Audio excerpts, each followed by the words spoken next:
Alors, bonjour tout le monde, j'espère que vous vous portez toujours très bien.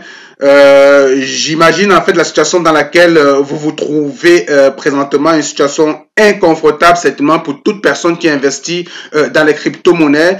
Comme vous pouvez le voir sur mon écran, il y a vraiment un bain de sang dans l'ensemble du marché, sur l'ensemble du marché. Donc dans cette vidéo, on va essayer de regarder ça de près, mais on va surtout parler d'un projet en particulier. Il s'agit bien sûr du Terra Luna qui a été titré par le journal du coin comme étant le Titanic de la crypto-monnaie, c'est-à-dire que est-ce que le Terra Luna c'est la crypto-monnaie qui est en train de couler l'ensemble du marché, qui est en train d'effondrer l'ensemble du marché? Rapidement je dirais peut-être oui, mais pas seulement, parce qu'on connaît également qu'on est dans une situation globale de forte pression sur l'ensemble des marchés en fait, c'est-à-dire que sur le marché des actions, le marché du forex, le marché des crypto-monnaies, c'est vraiment une situation de crise financière internationale qui certainement a une grosse coloration de plus en plus avec le Bitcoin et simplement qui peut-être ajouté à ce qui arrive en fait à la crypto-monnaie Terra Luna peut simplement venir expliquer tout ce qu'on observe sur le marché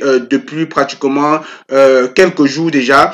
Donc avant d'aller plus loin dans la vidéo, j'aimerais toujours insister sur le fait que je ne suis pas un conseiller financier, je ne suis pas un expert des questions de financement. Je suis simplement quelqu'un de passionné par les investissements de crypto-monnaies qui s'adresse à un public particulièrement africain parce que je pense que les crypto-monnaies et surtout la technologie de blockchain, c'est vraiment la technologie qui va révolutionner l'Afrique, qui va sortir les Africains et l'Afrique de cet enclavement financier dans lequel ils sont restés coincés depuis pas mal d'années, parce que la blockchain pour moi c'est la solution, et voilà pourquoi elle est de plus en plus adoptée par beaucoup d'économies, par de grandes puissances, parce que finalement la blockchain c'est l'adoption au-delà des crypto-monnaies. Bitcoin is not blockchain, ok? Le Bitcoin c'est pas la blockchain. Il faut falloir à un moment donné comprendre la différence entre les deux et dissocier les deux. Mais aujourd'hui on parle de Bitcoin, de crypto-monnaie, ok? Parce qu'on peut pas parler de crypto-monnaie sans parler de Bitcoin, parce que le Bitcoin c'est la mère des crypto-monnaies et le Bitcoin c'est la première application de la blockchain, la première utilité qu'on a eue sur la blockchain. Voilà pourquoi le Bitcoin reste le maître du marché, contrôle le marché, et on va le voir en détail dans cette vidéo. Donc comme vous le voyez ici, on a un ensemble, sur l'ensemble du marché, on a vraiment du sang, un sang vif tel qu'on peut l'observer. Un Bitcoin à 29 663 $. Ouf, j'arrive pas à croire lorsque je prononce ce chiffre. Quand je pense qu'en début d'année, on allait toucher les 65 000 $ et qu'on se retrouve à 29 000 $, est-ce que c'est la fin pour les crypto-monnaies? Est-ce que c'est la fin pour le marché crypto? Ou alors est-ce que c'est une opportunité? On va le voir dans la suite de la vidéo, mais on peut également voir l'Ethereum qui n'est pas trop impacté, 8%, ça reste quand même stable vu l'ensemble de ce qu'on a comme correction sur le marché. On a du Solana, du Avax, du BNB, toutes les crypto-monnaies y passent. On va venir ici sur CoinGecko pour voir ça de plus près. Donc, voilà le Bitcoin qui a une baisse de 7%, l'Ethereum 9%, on a le Tether USD qui est en troisième position, 0,99 $ pour le Tether, un stablecoin, et puis l'USD 0,99 un stablecoin. Donc, on a les deux stablecoins, ok, qui sont comme montés, qui ont monté en rang, en capitalisation sur le marché. Cela veut simplement dire que actuellement on peut simplement constater que beaucoup de personnes sont en train de vendre, ok, parce que si on a des stablecoins qui prennent beaucoup de volume de capitalisation au point d'aller regagner la 3e et la 4e place, ça voudrait simplement dire qu'il y a actuellement une grosse panique sur le marché. Il y a donc beaucoup de personnes qui sont en train de vendre leurs crypto-monnaies, ok, et on peut tout de suite aller voir le sentiment du marché. Donc le Fear and Greed Index, ok, on va aller voir le Fear and Greed Index crypto tout de suite. Ok, il y a une extrême peur sur le marché. Comme vous pouvez le remarquer avec moi, il y a vraiment une extrême peur sur le marché présentement. Ça explique pourquoi la plupart des personnes sont en train de vendre, et c'est ce qui explique également la grosse correction, parce que malheureusement dans le marché des crypto-monnaies, les investisseurs ne sont pas des investisseurs avertis. On a plus de personnes qui sont arrivées par hasard, qui n'ont pas vraiment l'éducation financière, ok, comme les banques, comme les institutions financières. Donc au moins de mouvements sur le marché, les gens paniquent et les gens se mettent à à vendre. Plus les gens vendent, plus ajouter à cela des gens qui avaient mis des effets de levier. Il y a donc des cascades de liquidation qui vont certainement suivre et ça amplifie simplement la baisse sur le marché. Souvenez-vous de ça, ok? On va se souvenir de ça que présentement il y a une extrême baisse, une extrême peur sur le marché et ça peut expliquer la raison pour laquelle on a la plupart des crypto-monnaies qui sont en train de baisser, ok? Parce que plus on vend la crypto-monnaie, plus on met une pression de vente, plus on augmente en fait l'offre, ok? C'est comme le marché immobilier. Si les maisons en vente sont rares, alors le prix de l'immobilier va prendre la valeur. Les maisons seront de plus en plus chères. Mais si du jour au lendemain, on constate qu'il y a un afflux massif de nouvelles maisons, une augmentation de l'inventaire des maisons sur le marché, alors il y a plus de maisons et les prix des maisons vont baisser parce que la force en fait n'est plus du côté des vendeurs. Donc voilà ce qui explique en fait le mouvement qu'on a présentement sur le marché. Lorsqu'il y a une grosse pression de vente, on a simplement une grosse augmentation de l'inventaire, ok, et donc on va constater ce qui va se traduire effectivement par des grosses chutes. Donc et puis on peut l'observer, comme je l'ai dit tantôt, avec le Tether et l'USD Coin qui démontrent très clairement que on est dans un marché très très baissier et les gens sont en train de paniquer, de vendre massivement. Voilà pourquoi les stablecoins prennent de la valeur, parce que les gens sont en train de stabiliser leur crypto-monnaie pour en fait annuler la volatilité. Donc si on descend plus bas, on voit que la plupart des crypto-monnaies sont quand même en baisse de 27%, 22%, 40% pour Avalanche, le Shiba qui a fait moins 20%, c'est énorme, ok? On est vraiment dans un bear market là, on est vraiment dans un bear market et si on descend plus bas, on va voir le top du jour, ok, le Terra, ok, donc j'espère que je vais voir le Terra.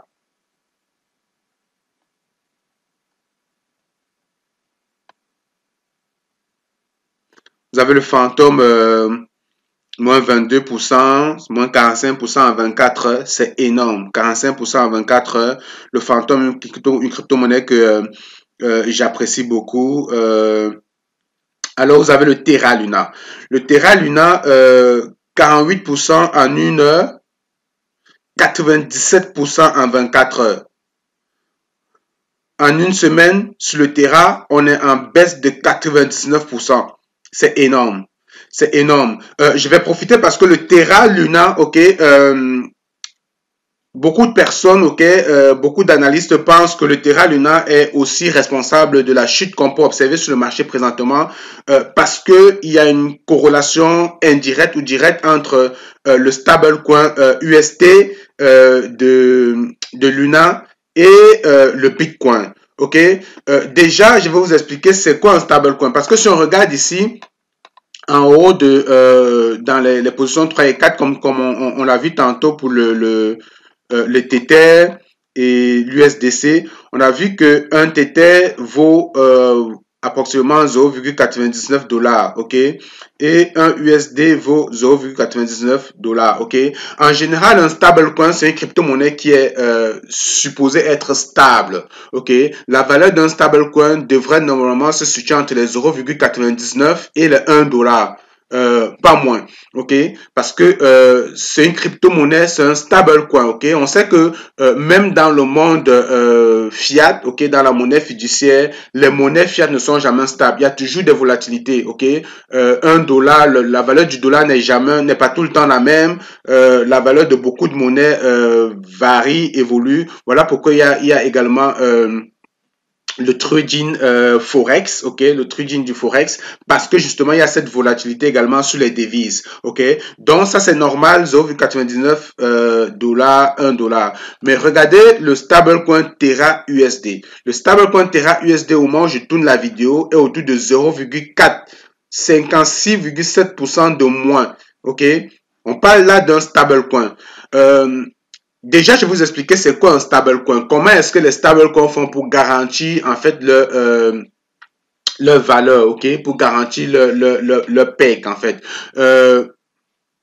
En général, un stablecoin, déjà, pour garantir l'existence du stablecoin de la crypto, beaucoup de projets, ok, beaucoup d'organisations qui mettent sur pied des stablecoins ont l'équivalent en dollars de cet argent dans leur réserve, quoi, dans leur banque, dans leur registre, ok. Et effectivement, beaucoup d'investisseurs se sont rués sur le Terra Luna parce que c'était un stablecoin algorithmique. C'était un stablecoin on va dire décentralisé parce que on commençait à avoir aux États-Unis une grosse pression sur certains stablecoins, notamment l'USDT. Vous savez, l'USDT c'est le plus gros stablecoin. On a pu l'observer ici, c'est le premier en fait des stablecoins numéro 1. C'est le stablecoin qui est utilisé dans la plupart des exchanges, ok, comme paire d'échange. Donc il y a eu un audit aux États-Unis il s'est avéré que au cours de cet audit, on a eu l'impression que bref, l'audit a démontré que en fait, la quantité de stablecoin USDT en circulation n'était pas backée par la même quantité de dollars, de vrais dollars dans les comptes en fait de cet organisme-là. Donc ça c'est un problème parce que c'est comme créer de la fausse monnaie. Imaginez-vous que je me lève le matin, j'ai créé un stablecoin euro par exemple et que des gens utilisent mon stablecoin euro, ok, et que mon stablecoin euro ne repose sur rien. C'est-à-dire que c'est comme si je fabriquais de la monnaie, je n'ai rien, mais les gens sont capables de venir acheter mes zéros que j'ai produits sur la base de rien. Donc c'est un problème et voilà pourquoi la Fed tout le temps était de frapper frapper sur la table pour auditer l'ensemble des stablecoins et la situation qu'on observe ce matin avec le Terra USD ne va vraiment pas aider pour l'adoption des crypto-monnaies, des stablecoins. C'est sûr que la plupart des organisations, des gouvernements vont utiliser ça pour remonter en fait au créneau et remettre une grosse pression sur les crypto-monnaies parce que effectivement ça c'est un gros problème d'avoir une crypto-monnaie instable, ok. La plupart des personnes qui détiennent de l'USD la détiennent parce qu'elles veulent stabiliser leur fonds, elles veulent stabiliser leur investissement, ok. Il y a beaucoup de personnes qui de plus en plus retirent leur argent de la banque traditionnelle, ok, dans leur compte d'épargne pour les mettre en fait dans des projets de contrats de finances décentralisés pour aller chercher comme ça des intérêts, ok, parce qu'on nous a montré que la plupart des plateformes en lorsqu'on fait du earning de nos stablecoins, des fois on peut aller chercher des intérêts de 6%, 7%, 10%, ok. Donc voilà pourquoi de plus en plus de personnes vont retirer leur argent des banques parce que la banque généralement va vous promettre 0,5 maximum 1% en épargne sur votre investissement. Donc à quoi bon de continuer de les garder en banque si on peut les retirer, les convertir en un stablecoin dans un contrat de finances décentralisé en crypto, aller chercher les 10%, ok, annualisés ou bien les 20% tel qu'on va le voir plus tard dans la vidéo avec l'USD. Donc, voilà donc ce qui se passe. Donc, les stablecoins, voilà comment c'est censé fonctionner. Donc, chaque stablecoin devrait avoir un collatéral qui est une quantité égale d'argent dans les banques de la personne ou de l'organisme qui a émis le stablecoin. Mais donc, à cause de cette pression des gouvernements contre les cryptos, il y a des personnes qui ont vraiment une idée ingénieuse à féliciter de penser donc à créer des stablecoins, ce qu'on va appeler des stablecoins algorithmiques, ok? Donc, c'est une paire de crypto-monnaies. On va voir le stablecoin de la crypto-monnaie, on va avoir la crypto-monnaie qui va permettre de backer ou bien de garantir la parité de ce stablecoin. Ok, c'est le cas du Terra Luna. Donc, on a la crypto-monnaie Luna et on a le stablecoin Terra USD. Donc, qui va tout le temps garantir en fait la parité avec et de garantir le 1 dollar. Alors, comment ça fonctionne? Il y a donc une quantité de Luna en circulation. Donc, il y a une quantité de volume de Luna en circulation qui n'est pas fixe, qui est variable, ok? Et cette quantité donc de Luna, elle doit permettre donc de garantir la stabilité de l'USD, ok? De garantir la création de l'USD, ok? La raison de créer un stablecoin UST, ok, de Terra Luna UST, sera backé pas par l'argent dans les comptes bancaires ou bien par l'or, comme c'est le cas de la monnaie fiat, mais par une autre crypto-monnaie. Ok, donc on a une crypto-monnaie qui va permettre de backer un stablecoin. Donc, ce qui se passe donc, c'est que chaque fois donc qu'il y a on a besoin de mettre des stablecoins, de créer des stablecoins. On doit donc vendre de l'UST, ok? Donc, chaque fois, pour créer un stablecoin UST, il faut vendre une quantité de Luna, ok? Donc, le fait de vendre, c'est-à-dire que si je veux créer $1 d'UST, il faut que je vende l'équivalent $1 de Luna, ok? C'est-à-dire que plus il y a la demande d'UST, le stablecoin, plus les Luna sont vendus. OK? Et le fait qu'on vende plus de Luna parce que les gens veulent de l'UST, ça fait en sorte que le Luna se fait rare et le Luna prend de la valeur. Voilà pourquoi pendant plusieurs mois, pendant que l'ensemble du marché était en bear market, le Luna était vraiment une crypto-monnaie à fort potentiel pour les investisseurs. Il y a beaucoup de personnes qui croyaient vraiment au Luna, qui ont mis beaucoup d'argent au Luna parce que déjà, la plupart des personnes qui sont dans le monde des crypto-monnaies recherchent en fait la décentralisation, quelque chose qui ne peut pas être frappé par les gouvernements parce que ça fonctionne automatiquement. Il n'y a personne en arrière qui le contrôle. Il y a vraiment un algorithme, comme je dis, stablecoin algorithmique sur lequel c'est paqué. Donc, voilà donc comment le UST est créé, ok, à partir du Luna. Ce qui permet en fait que au Luna de prendre la valeur, ok, parce que plus le Luna est brûlé en fait. Ce qui se passe, c'est que chaque fois pour créer un UST, on va brûler une quantité. Quand on dit brûler, ça veut dire qu'on va retirer une quantité de Luna en circulation, on la retire temporairement parce que vous allez comprendre que après on peut la faire revenir, ok? Donc on va brûler les Luna, ok, pour prouver la création, pour garantir la création et la stabilité de l'UST. Donc voilà comment ça fonctionne. Et donc plus on brûle les Luna, plus ça réduit la quantité de Luna en circulation et donc plus le Luna prend de la valeur. Et donc à l'inverse aussi, s'il y a une grosse pression de vente, ok, sur le stablecoin UST, on est donc obligé de refaire revenir les Luna en circulation. On est obligé de ramener les Luna en circulation. Donc c'est un algorithme qui fonctionne comme ça et c'est ça qui permet en fait de garantir la parité, ok. Donc actuellement, donc, ce qu'on observe sur le marché, c'est qu'il y a une grosse pression, ok, de vente de l'UST. L'UST perd de la valeur et donc, on est obligé de ramener une grosse quantité de Luna, ok. Et voilà donc pourquoi le Luna, progressivement, vu le volume qui augmente sur le marché, le Luna donc perd de la valeur. Perd de la valeur au point, comme vous l'avez observé, on en perd de presque 97%, ok, en 94% en 24 heures. Ok, 94% en 24 heures, c'est énorme. C'est énorme ce stablecoin-là. Mais ce n'est pas nouveau pour la fondation en fait et ce n'est pas nouveau pour les stablecoins algorithmiques, ok. On a par exemple un stablecoin algorithmique de Iron Finance avec le Titan, ok, qui est un autre stablecoin algorithmique comme ça qui avait le même principe de fonctionnement et qui aujourd'hui le stablecoin se rapproche des $0, ok. Le Titan se rapproche des $0. Donc ça, c'est un exemple de stablecoin algorithmique qui est mort. Ceci nous permet de poser la question tout de suite de savoir, est-ce que c'est la fin pour le Terra Luna? Est-ce qu'il y a de chances que le Terra Luna revive, reprenne de la valeur? Vous savez, parfois on peut, même si ce n'est pas la même crypto-monnaie, même si ce n'est pas le même projet, on peut parfois s'inspirer du passé pour se projeter dans le futur. Donc, je pense pour ma part que dans les crypto-monnaies, vraiment, rien n'est sûr, ok? Le marché est maître, hein, donc c'est le marché qui décide, mais ça va être difficile. Je pense très clairement que ça va être difficile que le Luna se remette, que le Luna se reprenne.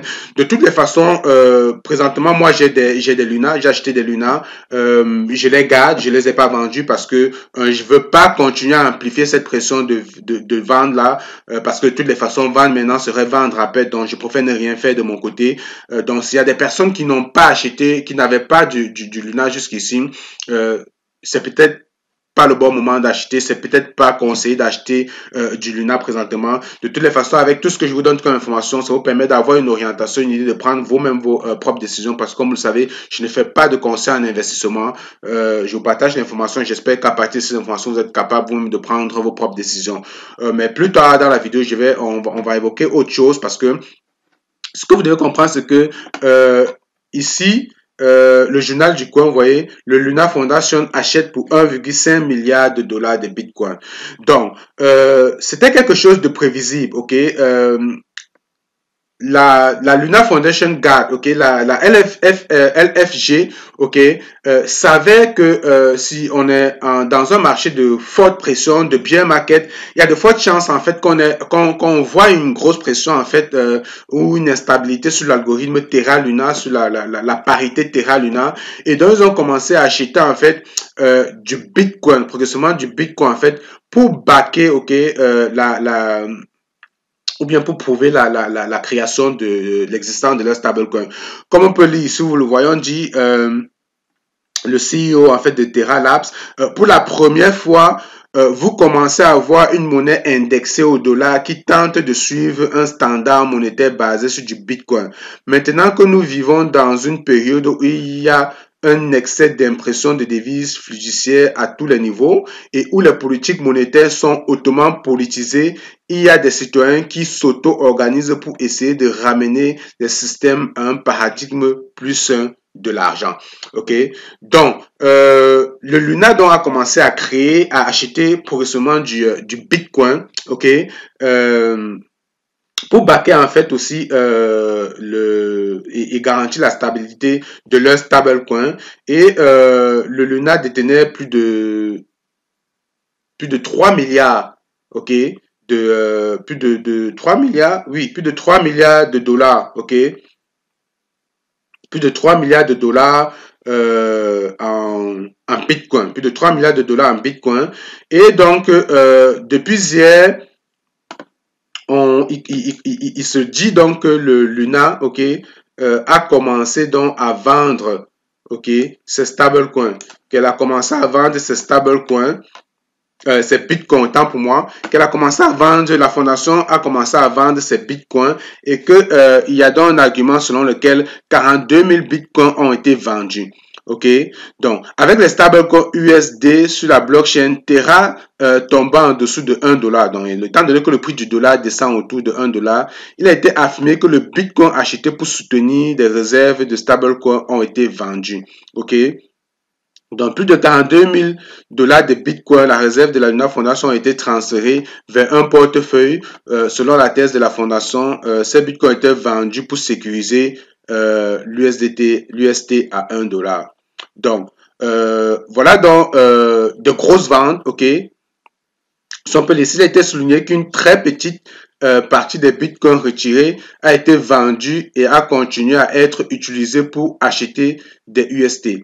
Alors, ce qui se passe, c'est qu'avec ces bitcoins, dans une période aussi baissière comme celle qu'on peut observer, la fondation, ce qu'elle fait donc, c'est qu'elle va vendre ces bitcoins pour racheter en fait les UST, ok, pour ramener ceci, ce qui va permettre en fait de ramener la valeur de l'UST à 1 dollar, ok, où elle va donner en fait ces bitcoins à des experts traders et comme ça elle va leur dire voilà, chaque fois que l'UST baisse, essayez de racheter des USD avec du bitcoin, ok, ça permet comme ça avec leur bitcoin de garantir justement cette parité de 1 dollar pour l'USD. Donc, cette information, donc, c'est quoi l'impact sur l'ensemble du marché? On parle de vendre du Bitcoin. Vous êtes d'accord avec moi, d'après ce que j'ai expliqué jusqu'ici, que plus on vend une crypto-monnaie, plus il y a une pression vendeuse, ok, une pression vendeuse d'une crypto-monnaie sur le marché, plus cela amplifie en fait la baisse du cours en fait de la crypto-monnaie en question.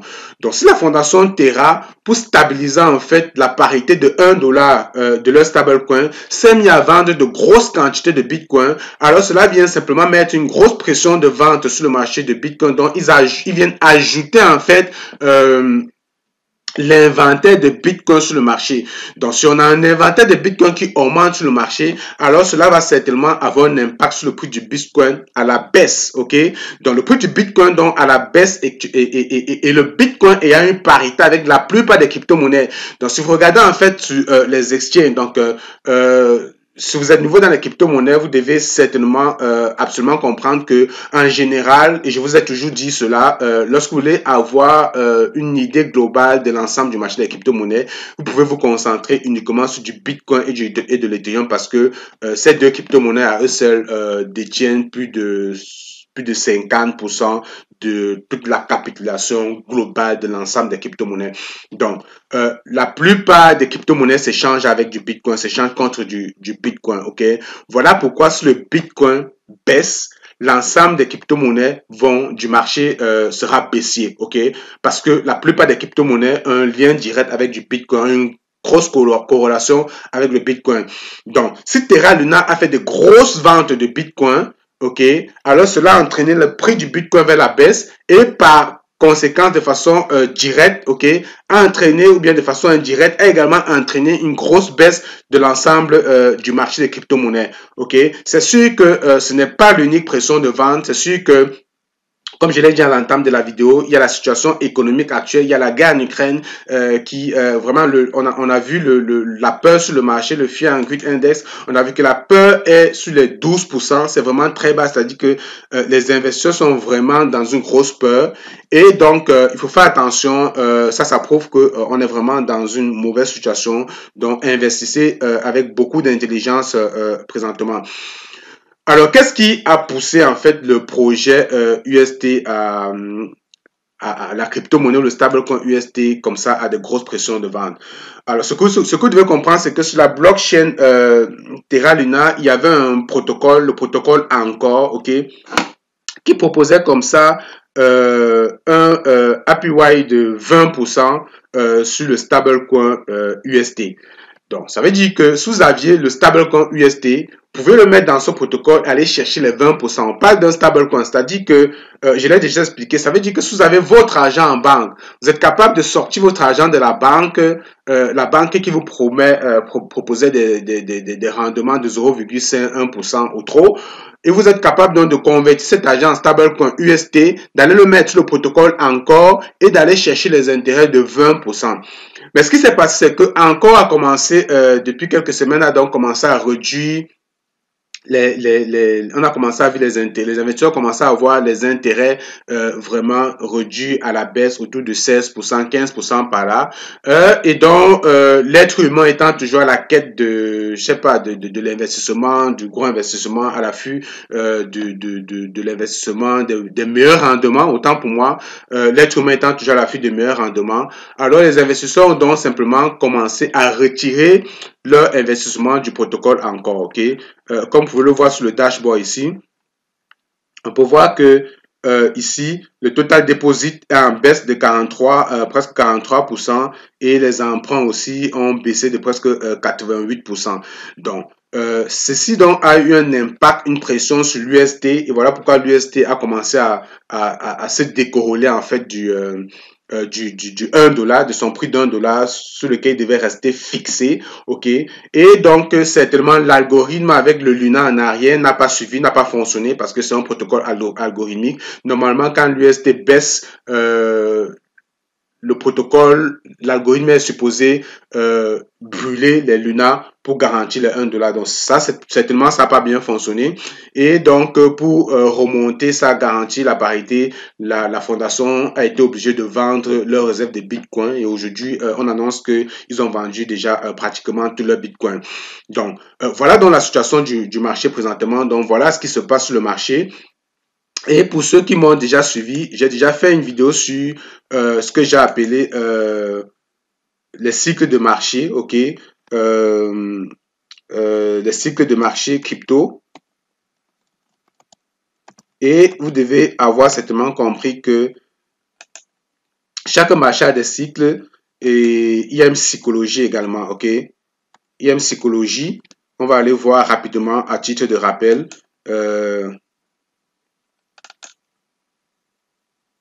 Ici. Donc, actuellement, vous le savez, dans la période, actuellement dans le disbelief, c'est une période où personne ne croit, les gens n'ont plus espoir, la peur est énorme sur le marché, tout le monde panique, les gens se mettent à vendre. En général, c'est des périodes d'opportunité, ok? C'est des périodes d'opportunité pour ceux qui ont peut-être des crypto-monnaies, qui sont sur de bons projets. Ça peut être le moment, l'occasion comme ça d'aller renforcer ses positions, d'aller racheter des crypto-monnaies et surtout pas parler parce que vous le savez aussi, personne n'a la boussole magique. Personne ne peut imaginer jusqu'où ira la baisse. On a le Bitcoin qui continue d'avoir une grosse pression, 29 000 $. Est-ce qu'il va aller toucher les 25 000 $? Et vous savez, plus le Bitcoin se casse la gueule, plus l'ensemble des crypto-monnaies se casse la gueule. Donc, étant donné qu'on ne peut jamais saisir les bas de marché, donc vous ne pouvez pas imaginer jusqu'où le marché va aller. Quel sera le prix le plus bas?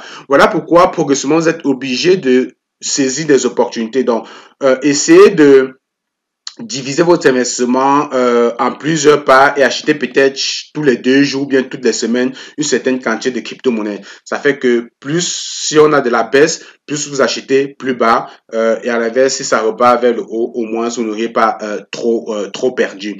Donc, c'est le conseil que je peux vous donner, ok, de regarder l'ensemble de vos crypto-monnaies, de regarder sur quoi vous voulez investir et d'investir par palier parce que dans le disbelief, vous l'avez déjà compris, ça peut être une occasion d'investissement et d'achat.